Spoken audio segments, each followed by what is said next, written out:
Friends இந்த தோசையும் green piece கிரேவியும் பாருங்களா டேஸ்ட் அந்தளவுக்கு சூப்பராக இருக்கும். பார்க்கவே எவ்வளோ ஒரு சூப்பராக இருக்கும், டேஸ்ட் அந்தளவுக்கு சூப்பராக இருக்கும். நம்ம இன்றைக்கி சூப்பரான சிம்பிளாக ரேஷன் அரிசி மட்டும் வச்சு தோசையும் க்ரீன் பீஸை வச்சு கிரேவி தான் பண்ண போகிறோம். எப்படி செய்யலான்னு பார்க்கலாமா?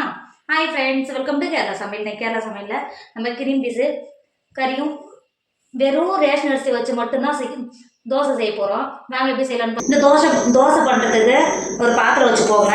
இதில் 2 கப் அரிசி எடுத்துக்கோங்க. நான் எடுத்துகிட்டு வந்து புழுங்கல் அரிசி தான் எடுத்துருக்கேன். நம்ம ரேஷன் கடையில் வாங்குவோம் பார்த்தீங்களா, அந்த அரிசி தான் எடுத்துருக்கேன். 250 கிராம் கப்பில் 2 கப்பு ரேஷன் அரிசி ஒரு பாத்திரத்தில் சேர்த்து கொடுத்துக்கோங்க. அரிசியை சேர்த்து கொடுத்துட்டு நல்லா சூடாக நல்லா கொதிக்க இருக்கணும் தண்ணி. இப்போ உள்ளே சேர்த்துக்கோங்க. நீங்கள் தண்ணி சேர்க்கும்போது எக்ஸ்ட்ராவே தண்ணி சேர்த்துக்கோங்க. தண்ணி சேர்த்துட்டு இந்த ஆவியோடைய மூடி வச்சுக்கோங்க. நான் ஓவர் நைட் வைக்க போகிறேன். மூடி மாட்டி வச்சுக்கோங்க. நம்ம அரிசி நல்லா ஓவர் நைட் நல்லா ஊறி வந்துருச்சுங்க பார்த்தீங்களா, எந்த அளவுக்கு நல்லா ஊறி வந்திருக்கு பாருங்கள். ஒரு 2 டைம் கழுவிட்டு தண்ணியை வடிகட்டி எடுத்துக்கோங்க. இப்போ பாருங்கள், ஒரு 2 டைம் நல்லா கழுவிட்டு தண்ணியெல்லாம் வடிகட்டி எடுத்து வந்திருக்கேன். இப்போ ஒரு மிக்ஸி ஜார் எடுத்துக்கோங்க. நம்ம கழுவி எடுத்து வச்சுருக்கோம்ல அரிசியை மிக்ஸி ஜாருக்கு மாற்றிக்கோங்க. நான் 2 கப்பு அரிசி எடுத்ததுனால 2 ட்ரிப்பு தான் அரைக்க முடியும், ஒரே தடவை அரைக்க முடியாது. இந்த அளவுக்கு சேர்த்து கொடுத்துக்கோங்க. கரெக்டாக நீங்கள் அளவு சொல்லணும்னு பார்த்தீங்கன்னா நான் தண்ணி சேர்க்குறேன் பார்த்தீங்களா, அதை தான் கரெக்டாக நோட் பண்ணிக்கிறோம். இப்போ சேர்த்து கொடுத்துட்டு தண்ணி சேர்க்கும் போது அரிசி பாருங்கள் இந்த அளவுக்கு அரிசி மேலே இருக்கணும், தண்ணி கீழே இருக்கணும். நீங்கள் அரைக்கும் போது ஒரே நேரமாக அரைக்கக்கூடாது, நல்லா சூடாகிடும். நிறுத்தி ஒரு 2 தடவை அரைச்சிங்கன்னா நல்லாயிருக்கும். இப்போ மிக்ஸி மூடி நல்லா பேஸ்ட் போல் அரைச்சி எடுத்துக்கோங்க. நம்ம அரைச்சி எடுத்தது இங்கே பாருங்கள் இந்த அளவுக்கு இருக்கணும். மாவு நல்லா எந்த அளவுக்கு நல்ல மையாக இருந்திருக்கு பார்த்தீங்களா, இந்த அளவுக்கு இருக்கணும். இப்போ ஒரு பவுல் வச்சுக்கோங்க. நம்ம அரைச்ச மாவை பவுலில் மாற்றிக்கோங்க. நம்ம அரைக்கும் போது மாவு ரொம்ப லூஸாகவும் இருக்கக்கூடாது, ரொம்ப டைட்டாகவும் இருக்கக்கூடாது, இந்த அளவுக்கு தான் இருக்கணும். இருக்கிற மாவை இதேமாதிரி அரைச்சி எடுத்துக்கோங்க. மாவு அரைச்சி எடுத்தோம்ல அதில் 1 டேபிள் ஸ்பூன் உப்பு சேர்த்துக்கோங்க. உப்பு சேர்த்துட்டு நல்லா கரண்டி வச்சு மாவோடு நல்லா கலந்து கொடுத்துக்கோங்க. மாவு இந்த அளவுக்கு நல்லா கெட்டியாக இருக்கணும், ரொம்ப லூஸாகவும் இருக்கக்கூடாது. இந்த மாதிரி கலக்கும்போது நல்லா நமக்கு தோசை ஊற்றும்போது கரெக்டாக இருக்கும். நம்ம ரேஷன் அரிசி மட்டும்தான் சேர்த்துருக்குறோம், வேறு எதுவுமே சேர்க்கல. இப்போ பார்த்தீங்கன்னா மாவு இந்த அளவுக்கு நான் கலக்கும் போது எந்த அளவுக்கு நல்லா பஃபியாக இருக்குது பாருங்கள். பார்த்தீங்கன்னா எந்த அளவுக்கு நல்லா சாஃப்டாக இருக்குது பாருங்கள். நமக்கு தோசை ஊற்றுறதுக்கு மாவு ரெடி ஆகிடுச்சு. அடுப்பில் ஒரு ஃபேனை வச்சு லைட்டாக சூடாகிடுச்சு. இப்போ இந்த ஸ்டேஜில் நம்ம ஏற்கனவே நல்லா கரைச்சி எடுத்து வச்சுருக்கோம்ல மாவை சேர்த்துக்கோங்க. நீங்கள் சேர்க்கும் போது இந்த அளவுக்கு தான் இருக்கணும். நம்ம குட்டி தோசை தான் செய்ய போகிறோம். இந்த மாதிரி ஊற்றிக்கோங்க.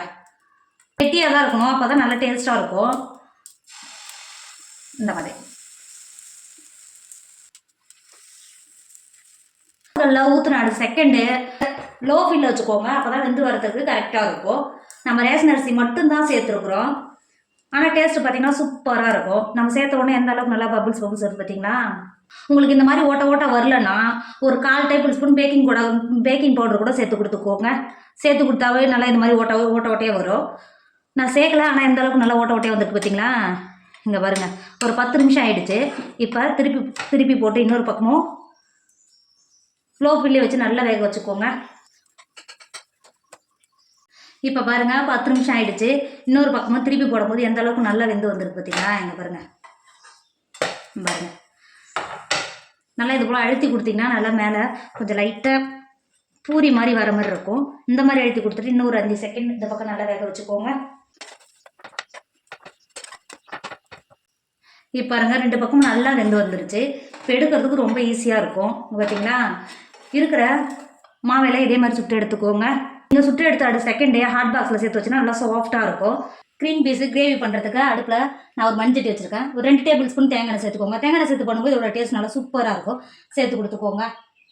எண்ணெய் நல்லா சூடாகிடுச்சு.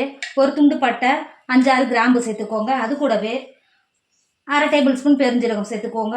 இப்போ பாருங்க பெருஞ்சீரகம் பட்டை நல்லா பொரிஞ்சு வந்துருச்சு. ஒரு மீடியம் சைஸ் வெங்காயத்தை நல்லா பொடியாக கட் பண்ணி வச்சுருக்கேன். இப்போ உள்ள சேர்த்து கொடுத்துக்கோங்க. அது கூடவே 2 பச்சை மிளகாயை நல்லா நீல வாக்கில் கட் பண்ணி வச்சுருக்கேன். அதே உள்ள சேர்த்துக்கோங்க. உங்களுக்கு காரத்துக்கு அனுசரித்து பச்சை மிளகாய் சேர்த்து கொடுத்துக்கோங்க. சேர்த்துட்டு ஒரு 10 நிமிஷத்துக்கு நல்லா வதக்கிக்கோங்க. இப்போ பாருங்கள் பச்சை மிளகாய் வெங்காயம் கண்ணாடி பார்த்து நல்லா வதங்கி வந்திருக்கு. இந்த ஸ்டேஜில் நான் 1/2 கப்பு க்ரீன் பீஸை பட்டாணி எடுத்துகிட்டு ஒரு 1/2 மணி நேரம் ஊற வச்சு ஒரு குக்கரில் போட்டு 2 விசில் வச்சு எடுத்துருக்கேன். இது உள்ள சேர்த்துக்கோங்க. தண்ணியோடையே சேர்த்துக்கோங்க. நான் உப்பு சேர்த்து தான் வேக வச்சுருக்கேன். தண்ணியோடய சேர்த்து கொடுத்துக்கோங்க. சேர்த்துட்டு நல்லா கிண்டி கொடுத்துக்கோங்க. கிண்டி கொடுத்துட்டு அது கூடவே நம்ம தேங்காய் பேஸ்ட்டு நான் மிக்சியில் போட்டு 2 சில்லு தேங்காய் போட்டு நல்லா மிக்ஸி நல்லா பேஸ்ட்டாக அரைச்சி வச்சுருக்கேன். அதையும் நல்லா சேர்த்துக்கோங்க. சேர்த்துட்டு நல்லா கிண்டி கொடுத்துக்கோங்க. கிண்டி கொடுத்துட்டு ஒரு 10 நிமிஷம் மட்டும் கொதிக்க விடுங்க. இப்போ பாருங்கள், நல்லா க்ரீன் பீஸு நல்லா கொதிக்க ஆரம்பிச்சிருச்சு. இந்த அளவுக்கு தான் கொதிக்கணும். நம்ம தேங்காய் சேர்த்துக்கிறதுனால இந்த அளவு கொதிச்சாவே போதும். இப்போ ஒரு கைப்பிடி அளவு மல்லித்தழையை கட் பண்ணி வச்சுருக்கோம், அவ்வளோ சேர்த்து கொடுத்துக்கோங்க. சேர்த்துட்டு கிண்டிட்டு வேறு ஒரு பாத்திரத்துக்கு மாற்றிக்கோங்க. இப்போ பாருங்கள், நம்ம சுட்ட தோசையும் நல்லா ரெடி ஆகிடுச்சு. எந்த அளவுக்கு நல்லா சாஃப்டாக இருக்குது பார்த்தீங்களா? இங்கே பாருங்கள். நீங்கள் இப்படியே சாப்பிட்றதுக்கு பதிலாக தேங்காய் பாலில் டீ கூட எடுத்து சாப்பிட்லாம், டேஸ்ட்டும் நல்லாயிருக்கும். நமக்கு இப்போ தோசையும் ரெடி ஆகிடுச்சு. இது கூட குழம்பும் ரெடி ஆகிடுச்சு. இப்போ பார்த்தீங்களா, அந்த தோசை எவ்வளோ ஒரு சூப்பராக இருக்குது பாருங்கள். டேஸ்ட்டும் அந்த அளவுக்கு சூப்பராக இருக்கும். நம்ம செஞ்ச க்ரீன் பீஸ் கிரேவியும் வச்சிங்கன்னா இதோட டேஸ்ட் அந்த அளவுக்கு சூப்பராக இருக்கும். கண்டிப்பாக நீங்களும் ட்ரை பண்ணுங்கள். என்னோட வீடியோ உங்களுக்கு பிடிச்சிருந்தா உங்கள் ஃப்ரெண்டு உங்கள் ஃபேமிலிக்கு ஷேர் பண்ணுங்கள். மறக்காமல் கேரளா சமையலை சப்ஸ்கிரைப் பண்ணிக்கோங்க. தேங்க்யூ.